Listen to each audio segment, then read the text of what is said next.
On today's show, it's a game day preview for the final time this regular season, a potential playoff preview between the Ottawa Senators and Tampa Bay Lightning. And it was quite the eventful morning skate for multiple reasons. This is Brady Kachuk, and you're listening to the Locked On Senators podcast. You're Locked On Senators, your daily podcast on the Ottawa Senators. Part of the Locked On Podcast Network, your team every day. Welcome. You are locked on to the Ottawa Senators, the only daily podcast covering the Sens. Back in Canada, I'm Ross Levitan, alongside Brandon Piller up in the Blue Mountains. Today is Thursday, April 3rd, and Pillsy, Linus Ullmark had a Happy Gilmore moment this morning at practice. Yeah, I mean, this has got to be the most eventful morning skate we've had all season, Ross. A roller coaster of emotions for Linus Ullmark. I mean, I think, Ross, you should pull up the timeline that TSN 1200 tweeted. You retweeted it on Twitter because it was an interesting one for sure for the starting goalie for tonight's game. It was 10 seconds apart from TSN 1200. They posted that Ullmark just had a short conversation with goaltending coach Justin Peters, then smashed his stick on the boards as he skated off the ice. 10 seconds later, Ullmark first off the ice and your likely starter tonight against Tampa. That has now been confirmed, but it wasn't just that, Pillsy. I brought up Happy Gilmore because then, just moments later, Linus Ullmark was back with a vacuum to clean up his mess.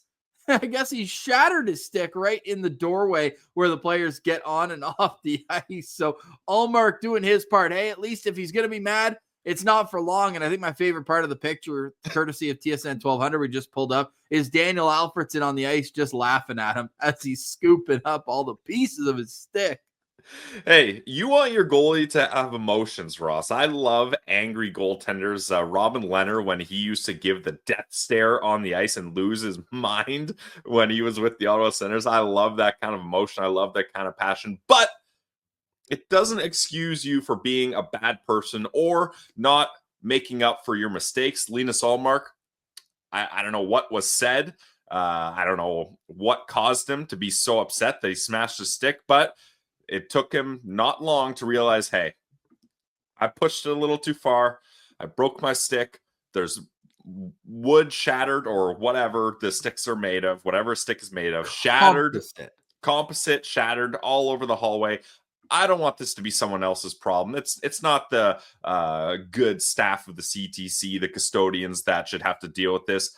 Show me where the vacuum is. I'll clean this up myself. My bad. I let things get out of control there. So that's a good sequence from Linus Ullmark. We'll see some passionate performance from him tonight, hopefully. Let us know in the comments on YouTube, what do you think was said between Justin Peters and Linus Ullmark for that type of reaction? It's one of those, though, Pillsy, where it's like when you wear those loud suits coming into a game. You can't do that at morning skate and then not play well tonight. Well, I mean, sure. I hope that leads him into playing well tonight, Ross. Maybe Justin Peters let him know, hey, Linus, we're up against the Tampa Bay Lightning tonight. They are second in the league in total goals for, only behind the Capitals with 266, and they're second in the league in goals for per game at 3.59. You're starting. And maybe he didn't like the sound of that. Well, the game didn't go his way in Tampa. They split it. It was the first game was Linus's. The second game was Anton Forsberg. And it was one of those faux comebacks where they go down 4-2 and then they scored him. Or sorry, they scored to make it 3-2 and then empty netter and then a 10-second goal. I remember. I was there. Yeah, exactly. Tough ending down, getting those two losses in Tampa Bay. But the Sens were 3-1 against Tampa last year and beat them early this year on home ice. That was a wild game where Tampa pushed really hard late and Anton Forsberg held the fort. I believe it was a 5-4 win that Ottawa was able to manufacture there. A couple early power play goals got Ottawa off to a good start. And after the way that things looked last game for the Senators, the power play needs to be a key area. On home ice, you cannot go 0 for 4 against the Buffalo Sabres and then bring up another bad performance on the power play. So the Sens haven't scored on the power play since those 2 goals in the loss in Buffalo a week and a half ago. They went 0-2 against Detroit, 0-2 against Columbus, 0-1 against the Pittsburgh Penguins, and then obviously 0-4. Math guy, that's 0-9 in their last 4 games. Senators still 2-1-1 in those games, but the game against Buffalo left a very sour taste in everybody's mouth, especially when you see Tampa tonight, Florida Panthers on Saturday, and then a back-to-back Sunday afternoon against the Columbus Blue Jackets. At least it's a matinee on Saturday as well, so you don't have that tight turnaround that the Blue Jackets will have coming in from playing the Toronto Maple Leafs on Saturday night. But still, this is a critical game. The Sens have to win one of the next 2 games because it's now 5 points. The New York Rangers got an overtime win yesterday against the Minnesota Wild, so they're 5 points back, and they only have 7 games remaining. Ottawa's got 8. So let's bring that back to lucky number 7. It's a not a so lucky number tonight where Brady Tkachuk will not play. He's going to miss another game. Day to day is a good thing, but you got to get him healthy. And so my little spin zone in my head here, Pillsy, is that because it's the upper body injury that's keeping him out of the lineup, he's now being forced out of the lineup. And hopefully that lower body injury, the time off, will help it as well. Yeah, I mean, you got to hope so. We need Brady Tkachuk playing at 100%. We need him playing healthy. These are huge games down the stretch. Ross, I would even say, you said you need a win in these 2 games. You need at least 1 point. I'm going to lower the bar even more. These are 2 really good teams in Tampa and Florida. You're without Brady Tkachuk here in this one tonight. Tampa is absolutely steamrolling teams. If we look back in their 4-game win streak, they beat the Pittsburgh Penguins 6-1. You'll remember the Ottawa Senators lost 1-0 to the Penguins. They beat the Utah Hockey Club 8-0. I mean, that'll happen, but 8-0 is pretty impressive. Then they get back-to-back wins against the New York Islanders, 5-3 and 4-1. Like, the Ottawa Senators, when they're getting wins, they're barely surviving, hanging on. When the Tampa Bay Lightning are getting wins, they are schooling and putting up a masterclass on their opponents. And they're fully healthy. They have all of their guys from the trade deadline are here. They're performing. I don't have a good feeling about this game tonight. I'm not about to say scheduled loss, but the Ottawa Senators certainly have their work cut out for them. And if they find a way to get a point in tonight's win, I think you got to take that as a positive sign. I have more faith up against the game in Florida. This game tonight up against the Tampa Bay Lightning is going to be very difficult for this team. 4-game homestand right now for the Ottawa Senators, but Pillsy, you just had a Freudian slip. You said if they get a point in tonight's win. Oh, okay. Well, hey, I like it. That's a Pillsyism right there. If they get a point in tonight's win, that's classic. Well, and then I bailed you out too because you said you have more faith in Florida. So then I picked you up there and said 4-game homestand for the Ottawa Senators right now. I don't want to play in Florida again this year. I want Toronto in the first round. Well, yes. I didn't mean geographically in Florida. I meant in the game against Florida. There you go. Way to shorten it up. Clear, concise, and conversational. 3 pillars of this show. You like what I did there? 3 pillars of this show? Good. We had 2 pillars on the show at once. 3 pillars has not happened yet. Game day preview up next. We'll look at the line combination, some lookout players. We'll find out who Pillsy knows will score in tonight's game for the Tampa Bay Lightning. And what else was eventful at morning skate?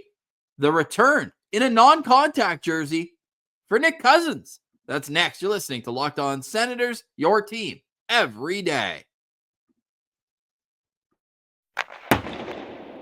Today's episode is brought to you by our friends over at Game Time. There's nothing like watching live basketball. The energy of the crowd, the sound of sneakers on the hardwood, maybe even a celebrity sighting courtside.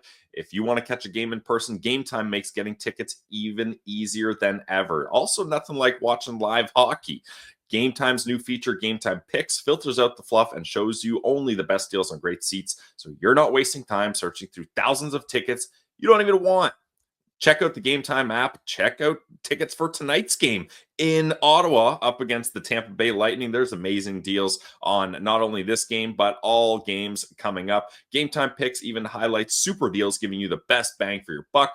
With seat views before you buy, no surprise fees, and a lowest price guarantee, you can book with total confidence. Take the guesswork out of buying tickets with Game Time picks. Download the Game Time app, create an account, and use code LOCKEDONNHL for $20 off your first purchase. Terms apply. Again, create an account and redeem code LOCKEDONNHL for $20 off. Download Game Time today. What time is it?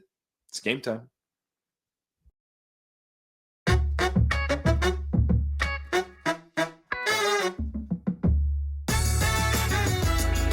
All right, Pillsy, game day for the Ottawa Senators taking on the Tampa Bay Lightning. It is a 7 o'clock puck drop tonight from the Canadian Tire Center. The Sens are plus 125 on FanDuel tonight. The Lightning minus 150. Lightning just stepping on the ice for their morning skate. Let's look at how the Ottawa Senators, without Brady Tkachuk, will line up in tonight's game. Another Nick Jensen maintenance morning. He's expected to play in tonight's game.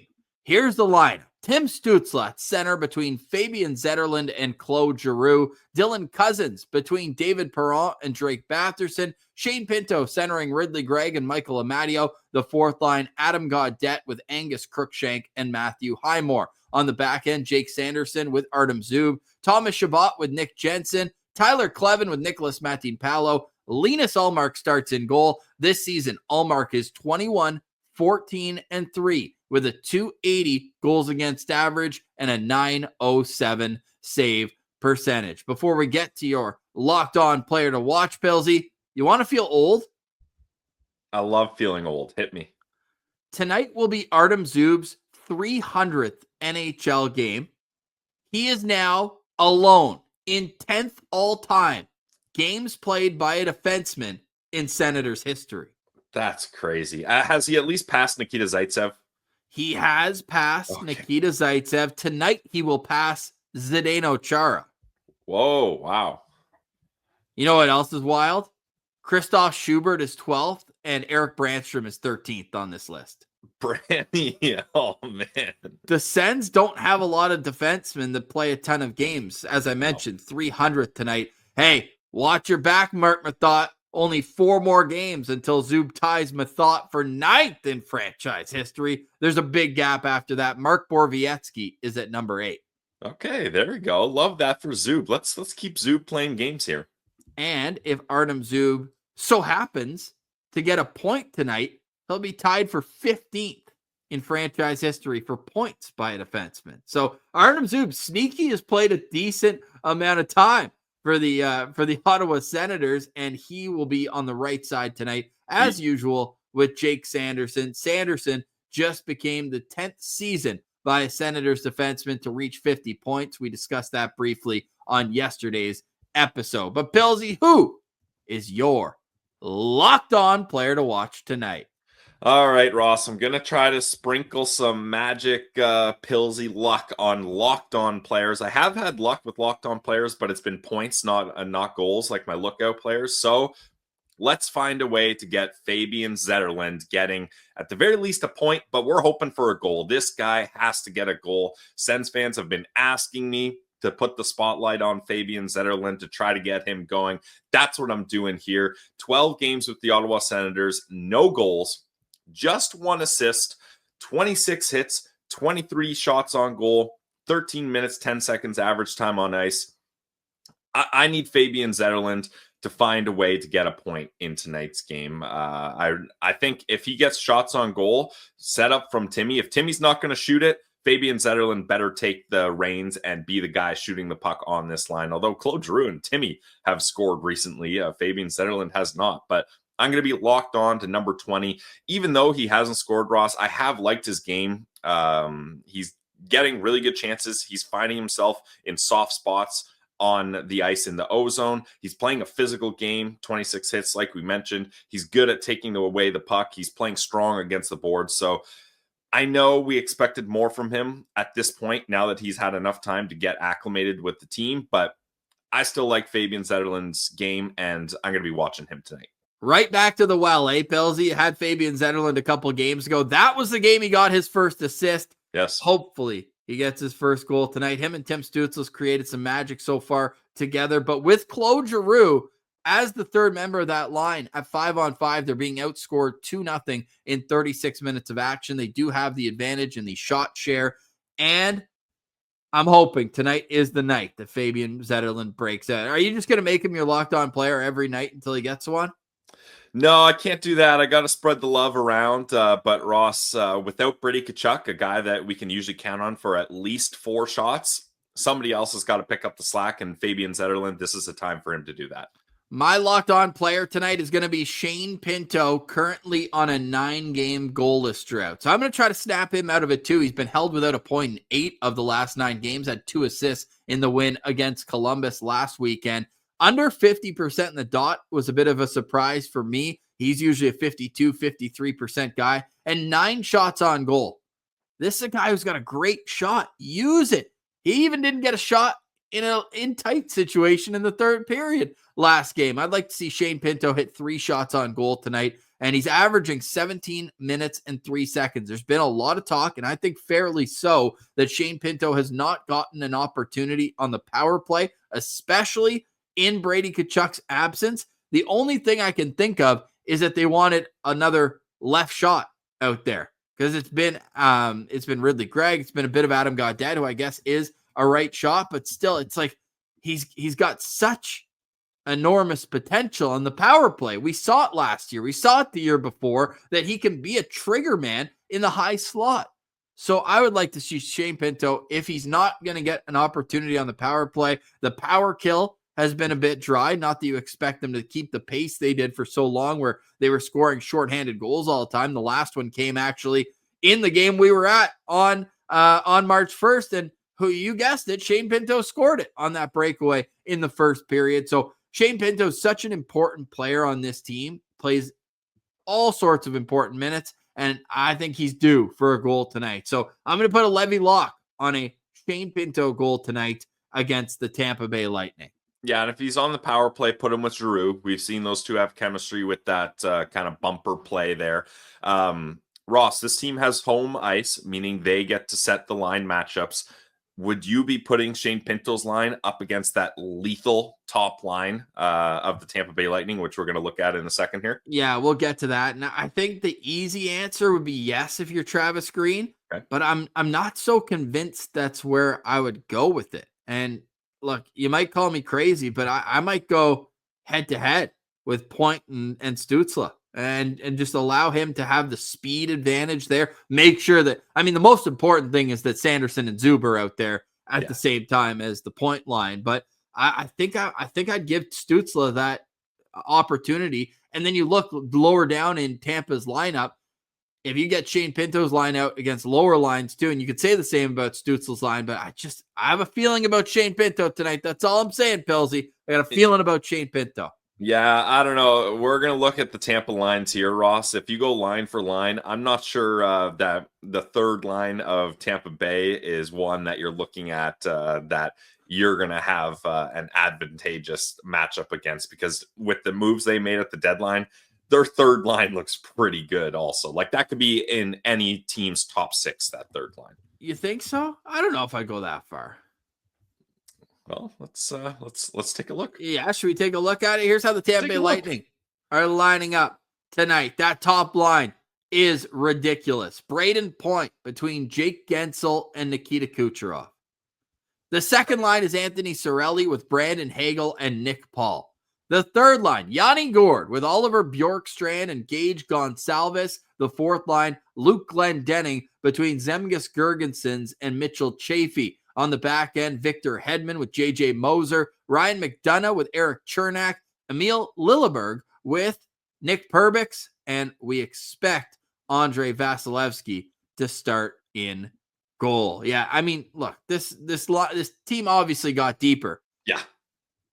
And they paid a price to do it, Ross. 2 first-round picks. They paid a huge price to do it, and like, even offensively, those guys are chipping in. Now, Yanni Gourde, without a goal in 13 games, does have 8 assists there. And then you've got Oliver Bjorkstrand there with 4 goals and 6 points in 13 games. But the real cream of the crop, or the cooch of the crop, is my lookout player. Nikita Kucherov is a ridiculous talent. He leads the NHL in scoring since 4 Nations. He has 29 points in 18 games. Not only that, but why don't you take a guess of the 2 teams, Pilsy, that Nikita Kucherov has more than 50 career points against? I'm going to say Ottawa is one of them. Ottawa is number 1. Nikita Kucherov does not have more points against any team in the National Hockey League more than the Sens. How many times have we said that this year, Ross, highlighting lookout players? It's embarrassing. And I'm going to guess Buffalo is the other one. No, Detroit. Oh, okay. 52. 1 less point in 1 more game. But get this, he's plus 10 against Detroit. He's even against Ottawa, which brings me to a quick key to victory. Do not put the Tampa Bay Lightning on the power play. Yeah, I think that's clear there. And he snuck up on the NHL point leader race. I thought it was a 2-man race between McKinnon and Draisaitl. And like you mentioned, since coming back from 4 Nations, I mean, that's a guy that got a complete break, right? So he's come back with a vengeance, and he's been lighting it up. So, I mean, I can't fault you, Ross, for picking the NHL point leader as your lookout player. That's probably a good idea. Maybe Travis Green will listen to that one. Yeah, you might want to look out for Nikita Kucherov. This guy, the last time he didn't have 100 points in a season, he only played 47 games. And how many points did he have in that season? 69. Oh man! And the year before that was the one where COVID knocked it out. So that was a smaller one as well. And then 128 points in 2018-19, 100 points in 2017-18. He did not play the COVID-shortened season. Yeah, you might remember famously the LTIR. He ends up coming back for the playoffs, so he missed that whole season. So, yeah, Nikita Kucherov, when he plays 80 games in a season, or in this case 70, where he's still got games left, he's going to hit 100 points, and he's already at 111 right now. So watch out. Look out for Nikita Kucherov. So, Ross, here we are, my lookout player. My lookout player has scored a goal in 4 consecutive games up against the Pittsburgh Penguins. I said, look out for Mario Lemieux, just trying to make sure that nothing was going to happen with that. Well, the guy that lived with him and basically is the guy Mario Lemieux passed the torch to, Sidney Crosby, scored the only goal of that game and got the overtime winner. So, as I'm not going to pick someone that isn't playing on the team, Ross, but I'm going to pick someone that I am 99.9% sure is not going to score tonight. I'm doing this for Sens fans. I'm doing this for the betterment of the Ottawa Senators and their chance of success to win this game. My lookout player is number 31, Jonas Johansson. Relax. Now he's going to play and play well. You know that, right? But I know that's probably the backfire here, Ross. But at least I am 99.9% sure my lookout player will not score a goal in this game. The backup goalie for the Tampa Bay Lightning is my choice. He recently played, Ross. He played the first game up against the New York Islanders, so I don't think it's likely that he's going to get in here. The Tampa Bay Lightning do not play a back-to-back here. So I could have picked someone that I had faith in that was going to score, and I could have got you guys money if you went to FanDuel.com and bet on that player to get an anytime goal and to get 1+ points. But I'm doing this for the betterment of Sens society. Jonas Johansson, look out for him. You know I'm going to have to make you pick another one, right? Because this has to run its course. Like, it has to just get to a point where you pick a guy that has a bad game. Well, okay, so am I trying to pick a guy that is going to have a bad game, or do you want my legitimate lookout player? You're the guy who's scorching red hot. Your lookout player scored in 4 straight games, so... But that's because I genuinely believe they were going to be a threat. Do you want me to pick a guy that I genuinely believe is going to be a threat again? Yeah, or Travis Green's listening. I hope so. Yeah, Ross, I don't just pick the guy that gets the most points on the opponent's team like you do every lookout game. I do some research. I check out different things, and I make sure I'm finding guys that maybe wouldn't be so obvious to look out for. I like looking up the who has the most points against the Senators stat. That's the one I look at first. You think that has no correlation between the players that lead the team in points? I would actually like to know that. Go back and look at your last 4 lookout players. I'm quite sure almost all of them Who are they? Well, Tage Thompson was Buffalo. Did he score? Yeah, he did, but he leads the team in points. Okay, who do I have against Pitt? Well, we didn't have a show that day, so that's why I just tweeted out Mario Lemieux. Right. I forget who your Columbus pick was. Well, Columbus, I had 2. Remember, I gave some love to Marchenko, and guess what? He scored 2.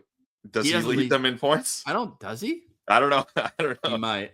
But I feel like I had another one from my actual one from Columbus. Well, it was probably Werenski who leads the team in points.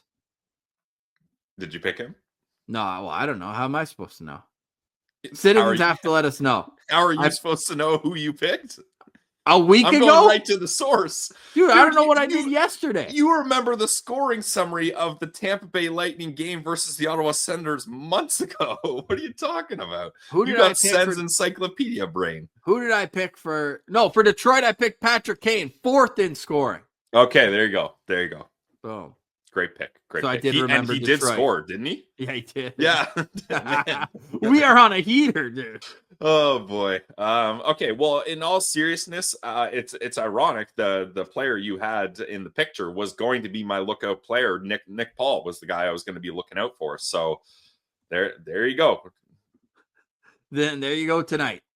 Play a game, win a game, please. For the Ottawa Senators taking on the Tampa Bay Lightning. On the other side, Nick Cousins is back at practice. But what does that mean for the future of the Senators forward group? We'll discuss that and look at our cheering guide for tonight. A busy night in the National Hockey League. You're listening to Locked On Senators, your team every day. Today's episode is brought to you by our friends over at FanDuel. March Madness is here, and FanDuel is giving you the chance to get in on the action like never before. Right now, new customers can get $200 in bonus bets when your first $5 bet wins. That's $200 extra bucks to use on everything from buzzer beaters, Cinderella stories, and even who's cutting down the nets when it's all over. The favorites have been the easy choices this season. It's been a chalk bracket, but FanDuel makes it easy to back them with spreads, totals, and game props. Tournament games have been happening all over the place, so there's always something exciting to bet on. Or if you're into hockey, the Ottawa Senators, check out some props, maybe some anytime goal scorers for opponents' teams. We don't love that, but you might as well cash in if you got a hot tip, right? The FanDuel app is simple to use, and when you win, you get paid instantly. Green numbers, trophies hitting your account real quick, no waiting around. So visit FanDuel.com and get in on the college hoops action and the NHL action all tournament and season long.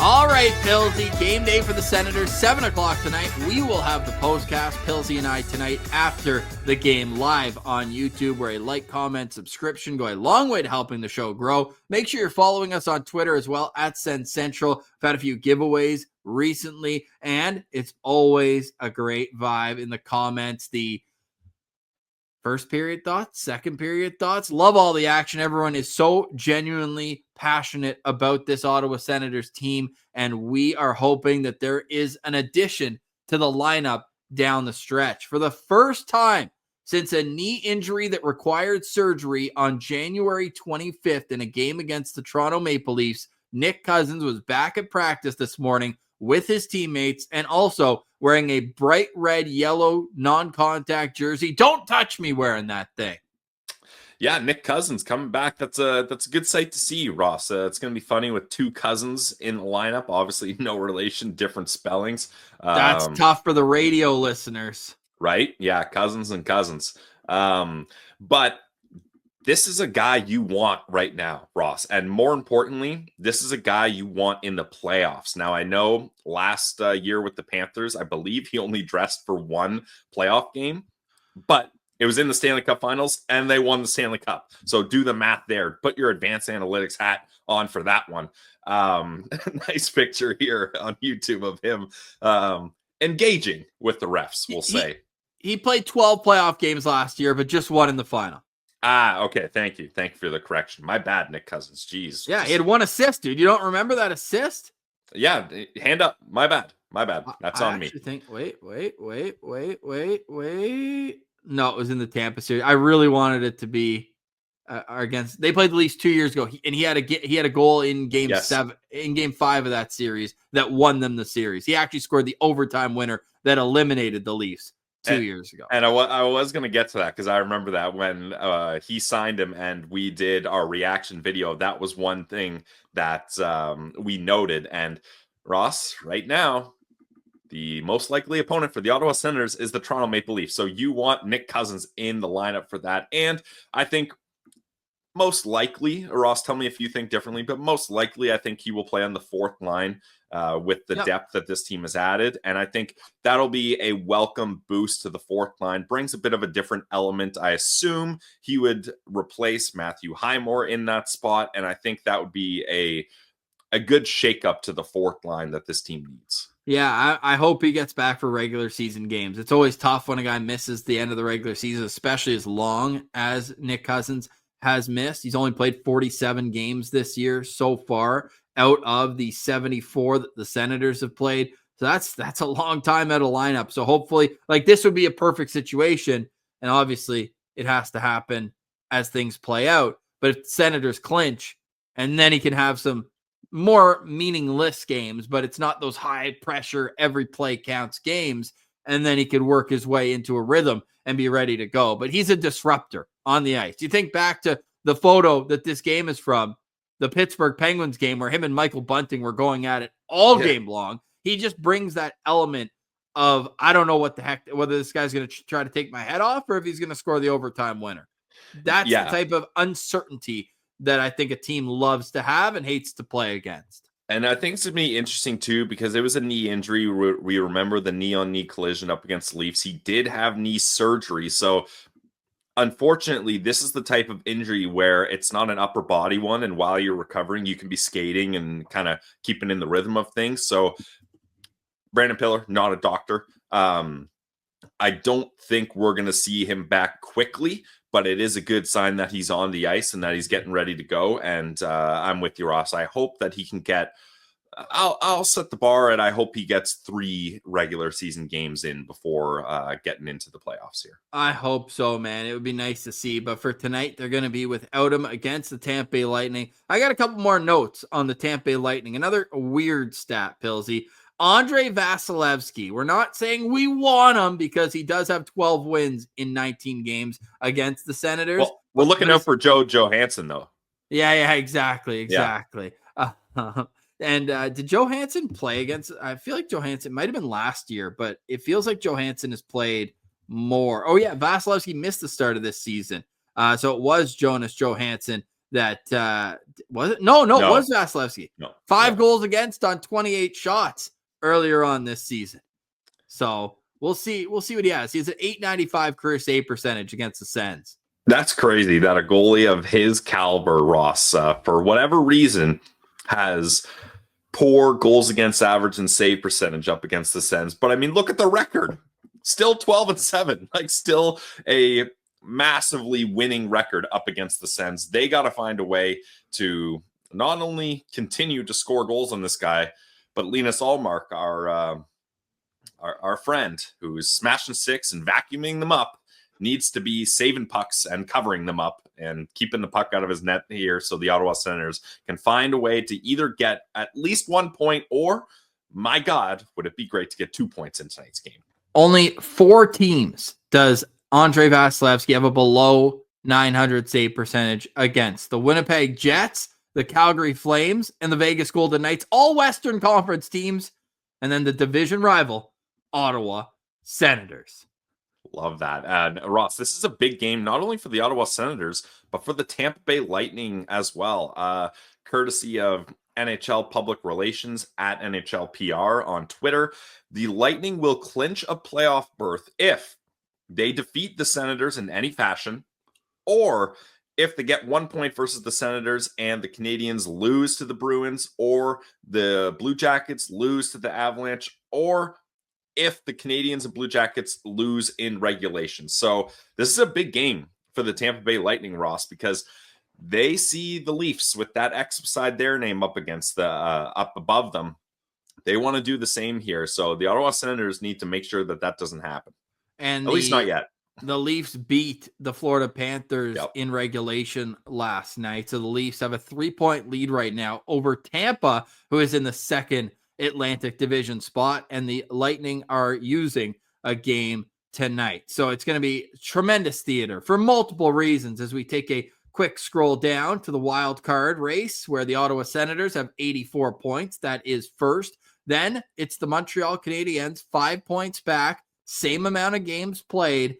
And the New York Rangers, after their win last night, are tied with the Habs, 79 points. They have played one extra game. The Blue Jackets have played one less game than both Ottawa and Montreal. They are sitting at 77 points. Holy smokes, going right down to the wire. Teams have dropped out of the race. I'm ready to say the Islanders, the Red Wings, done. Boston, they were in it. No, not anymore. Well, they're not even on the screen here, Ross. They're dead last in the Eastern They're dead last. They're done. Yeah, we knew they sold off at the deadline. We didn't know they sold their soul, though, too. We do, however, as we move to our, oh my goodness, we're gone. Here we are. Hello. The cheering guide for tonight. It is a busy night in the National Hockey League with 9 games on tap. And you already mentioned one that we're going to be paying attention to. We are rooting for the Boston Bruins to beat the Montreal Canadiens at the Bell Center. Tall test. They're a plus 162 underdog in this game, but we are rooting for the Boston Bruins to beat the Montreal Canadiens. Elsewhere, a team that is much more fun to root for as a out-of-town scoreboard watcher, the Colorado Avalanche will be in Columbus to take on the Blue Jackets as well. So those are the 2 out-of-town scoreboard games that the Senators are going to be very focused on. Obviously, the most important task is at home tonight against Tampa, but we're rooting for the Colorado Avalanche and the Boston Bruins in their respective games. And Ross, I like that we're rooting for the Avalanche tonight because same tweet, courtesy of @NHLPR, the Avalanche can clinch a berth if they defeat the Columbus Blue Jackets in any fashion. And then there's a couple other things that could happen, but I'm not going to get into that. Just win Colorado Avalanche and get that X beside your name and keep the Columbus Blue Jackets down. I thought you were going to say because Kevin Mandolese got called up. Oh, nice. Mando, our guy. Yeah, love that. I don't expect him to start tonight, but he got called up and will be backing up, we believe, tonight in Colorado. Final thought from me, Carter Yakimchuk not only scored his first goal of the WHL playoffs, but it was an absolute beauty. This guy's got hands like a forward, just dangling through the defense and was able to put it backhand upstairs in the final game of a 4-game sweep for the Calgary Hitmen over the Saskatoon Blades. So Yakimchuk is on to round 2. And go watch the replay of that goal. The live zoomed out version does not do that goal justice. You need to watch the tight angle one. I believe, Ross, you reposted it and Sense Prospects did as well. It is absolutely gorgeous. Sick. Pillsy, any final thoughts on today's show? Speaking of sick, but not in the good way, Ross, something that makes me sick is the realization that the Belleville Senators might be done. A 5-2 loss to the Syracuse Crunch last night. And that was, as I mentioned, that was an absolutely huge matchup. The Syracuse Crunch now move into 4th in the North Division and are 5 points ahead. And the Cleveland Monsters in 5th are 4 points ahead of the Belleville Senators. And things don't get any easier for Belleville. They have 8 games remaining. They play 3 straight up against Rochester Americans, 2nd in the North Division. Then they play the Springfield Thunderbirds and Providence Bruins. And then they finish off their season with 3 straight up against the Laval Rocket, the team in 1st place in the North Division. So I think it might be too little too late, especially without their guy, Angus Cruikshank. He's a big part of that team. If he's not going to be with them down the stretch, if he's in Ottawa, I don't like the way this looks for Belleville, and that's disappointing because I had an absolute blast going to Belleville Senators playoff games last year at CAA Arena, and it would just be so awesome for the organization to have both their NHL and AHL teams in the playoffs. I got to cancel my Airbnb in Kingston now, Ross. Hey, they're not done yet, though. They do still have those 8 games left. They're currently 4 points out of the final playoff spot. They're not officially done, Ross, but that was a pivotal. I struggle with that word, pivotal. Game for them, and it went the wrong way. So things don't get easier for them now. So and in their last 10, they've lost to the 2 teams that are directly ahead of them, right? Cleveland came in and beat them. Syracuse beat them. Yeah. Darn. Well, the Ottawa Senators in action tonight. We will see you in the postcast. Please, if you like the show, leave a comment below. We appreciate everybody liking, listening, engaging, and subscribing with the show. For Brandon Piller, I'm Ross Levitan. This has been another edition of the Locked On Senators podcast, your team every day.